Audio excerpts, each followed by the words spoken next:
Hello guys and welcome back into a new brand video. In today's tutorial, I'm going to show you how to configure bank transfer payments in WooCommerce. So make sure to watch the video to the end and follow the simple steps.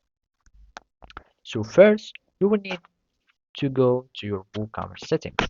And after you go to your admin panel, we will need just to search for our WooCommerce plugin. And from here, we will have the side menu or the sub menu.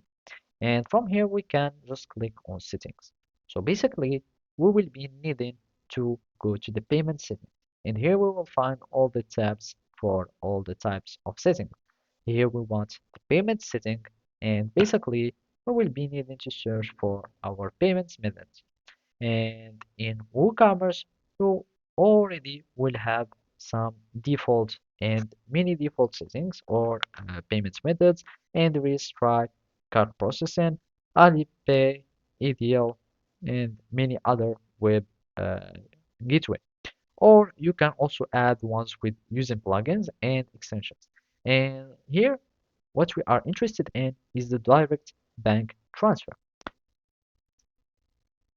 And basically for this one, you will be needing to have your setup for your bank transfer. And basically you need just to click on finish setting up. And from here, you will be adding your accounts.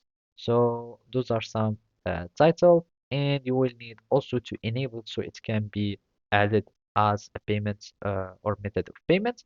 And you will need just to add your account, and you will be needing to add your number, bank name, your IBAN, and of course your account number and account name, and basically that's it. And after that, you will need just to save your changes, make sure that it is enabled, and basically this is how you can do it. So thank you for watching and see you next time.